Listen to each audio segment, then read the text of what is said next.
বাংলাদেশে কিছু অলৌকিক ব্রিজ এবং সেতু রয়েছে, তবে অদ্ভুত বিষয় হচ্ছে ফিন গ্রহের সেই ব্রিজ কিংবা সেতুগুলো পার হতে হলে অবশ্যই আপনাকে এলিয়েন হতে হবে। সাধারণ মানুষ হলে চলবে না। এলিয়েন দ্বারা নির্মিত এই সেতুগুলো দেশের জনসাধারণের জন্য প্রায় 2 দশক ধরে তৈরি করা হচ্ছে, অথচ সেতুগুলোতে ওঠারই কোনো ব্যবস্থা নেই। তাহলে এরকম সেতু বানানোর মানে কি? এর কারণ খুঁজে বের করেছে দেশের সাধারণ বিজ্ঞানীগণ। বাংলাদেশের জনসাধারণের কষ্ট কমানোর জন্যই এই সেতু নির্মাণের দায়িত্ব নিয়েছিল একদল এলিয়েনরা, কিন্তু তারা বুঝতে পারেনি সাধারণ মানুষের এলিয়েনদের মতো ক্ষমতা নেই। তারা এক লাফে সেতু পার হয়ে যেতে পারে না। এটা না বোঝার কারণেই এলিয়েনরা নিজেদের মতো করে সেতু বানিয়ে রেখে গেছে। যেসব সেতুর কোনোটিতে হয়তো ওঠার ব্যবস্থাই নেই, শুধু খালের মাঝখানে আগা মাথা ছাড়াই একটি কংক্রিটের সেতু দাঁড়িয়ে আছে।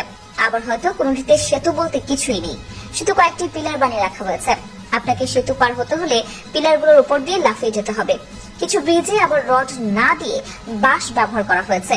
হয়তো এলিয়েনরা ভেবেছে রড দিয়ে কি হবে, এর চেয়ে বরং দেশীয় কাঁচামাল ব্যবহার করাই ভালো। সেটি হচ্ছে পাকা বাঁশ। কুমিল্লার নয়াচর গ্রামে খালের উপর রয়েছে এক সেতু, যেটির নির্মাণ কাজ আজও শেষ হয়নি। বিলাসবহুল এই সেতু নির্মাণ কাজ কবে শেষ হবে তা কেউ জানে না। মানুষ শুধু জানে একটি সেতু নির্মাণ করা হচ্ছে। সেখানে গেলে দেখা যায় পানির উপর দাঁড়িয়ে আছে 4টি পিলার। 23 বছর ধরেও ওইভাবেই রয়েছে সেতুটি। পটুয়াখালীতে রয়েছে এমন একটি সেতু যার নির্মাণ কাজ শুরু হয়েছিল 2012 সালে।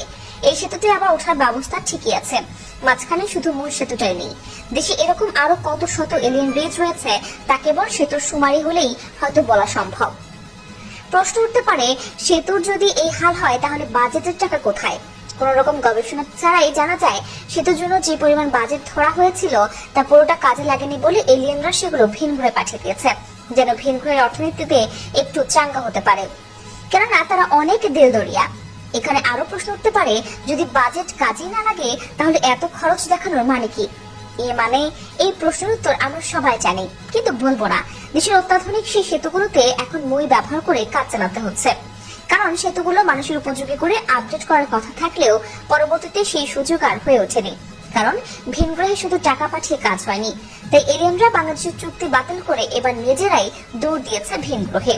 এদিকে সেতুগুলোর এমন হাল হওয়ার আসল কারণ খুঁজে বের করার চেষ্টা করছে দেশের সাধারণ বিজ্ঞানীরা।